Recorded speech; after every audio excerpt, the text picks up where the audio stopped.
Before I get started, though, and before we get started, I mentioned the Commonwealth had some standards to discuss, and to do that, I'd like to introduce Secretary Matthew J. Strickler, the Secretary of Natural Resources for the Commonwealth of Virginia.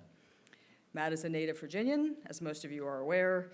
He's also a passionate environmentalist and ardent advocate for the Commonwealth and for conserving all things related to natural resources, from the coast to the mountains.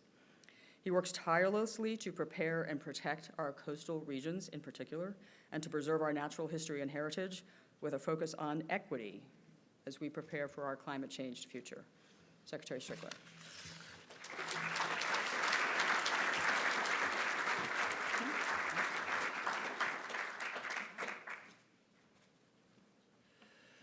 Good morning.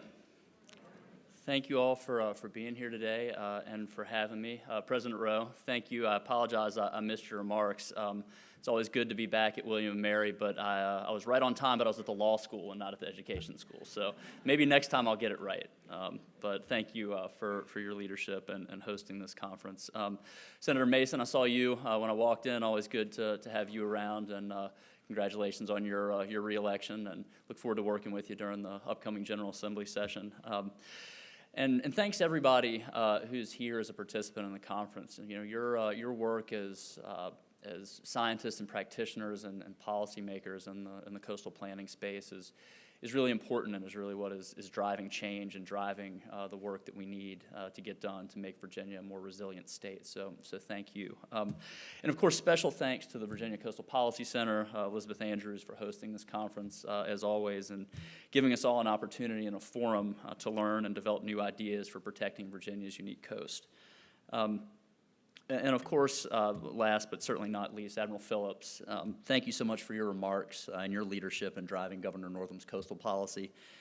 Your work with federal, state, and local partners over the past year has really meant everything as we're positioning the Commonwealth to play a critical role in making our coast more resilient to climate change through development of Virginia's first coastal master plan under Executive Order 24.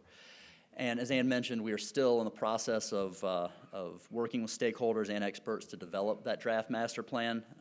We certainly don't want to rush that. We're making a lot of good progress. But as you know, Executive Order 24 directed us to take a number of other critical steps to make Virginia more resilient to climate change. Among those, we're developing a unified sea level rise standard projection and a freeboard standard for state-owned buildings, as well as reviewing Virginia's compliance with flood protection and dam safety laws. I'm proud to announce today that we've completed those three processes, and that as a result of our recommendations, Governor Northam has signed a new directive, Executive Order 45, creating the Virginia Flood Risk Management Standard. This standard is the first of its kind for any U.S. state. It'll protect state buildings and the taxpayers who bankroll them from flood damage and associated costs by steering development away from flood-prone areas. For any building that has to be built in such an area for a water-dependent use or public safety or health reasons, the Virginia Flood Risk Management Standard sets a minimum freeboard of 3 feet statewide. For coastal areas, the standard requires our country's first additional freeboard standard based on projected sea level rise. Based on advice from the Virginia Institute of Marine Science and Old Dominion University, we chose NOAA's intermediate high curve to project 4 feet of sea level rise over the next 50 years, and added an additional foot to account for the difference between mean sea level and mean high water. In addition to the standard for new buildings, Executive Order 45 requires the creation of a cabinet-level working group to develop similar standards for other state-supported developments, such as transportation infrastructure.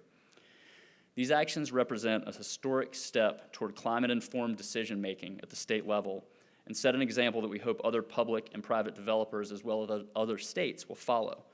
The standards also ensure that Virginia is in compliance with the National Flood Insurance Program and eligible for federal flood insurance and hazard mitigation grants. Thanks to Governor Northam's leadership and his commitment to improving our preparedness for and resilience to the impacts of climate change, Virginia now has the strongest flooding elevation standard in the country. Thanks, I appreciate that. That's good.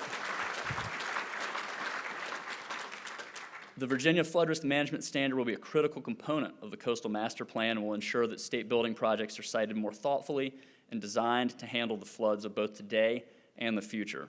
This standard will reduce damages caused by sea level rise, storm surge, and more intense precipitation events, protecting both assets and taxpayers. And I would like to just call out a few folks here on our team at the Department of Conservation and Recreation who have been really critical in putting together the recommendations that went into this report. The floodplain management team, Russ Baxter, I saw you over there. Thank you so much for your work. I don't know if Kristen Owen and Wendy Howard Cooper are here today. They're not, but they have been really, really great and critical members of the team in putting together this. So Russ, thank you for your leadership and to your team for all of that. It's also worth noting that Executive Order 45 comes a month after Governor Northam announced that the Commonwealth had negotiated the largest contract of any state to buy clean energy to power state government. At least 30% of the electricity consumed by state agencies, institutions in Virginia is going to come from renewable sources by 2020. So the Commonwealth's continuing to lead by example when it comes to energy and climate policy. And that's critically important because the Trump administration is showing exactly zero leadership in Washington. From rolling back a climate-informed federal flood risk management standard, to challenging clean car requirements, to pulling out of the Paris Agreement, to allowing sand dredging from protected barrier islands, that was the newest one last week. The president's ignoring one of the biggest threats to our society, even as Virginians are already seeing the consequences of climate change in their lives every day.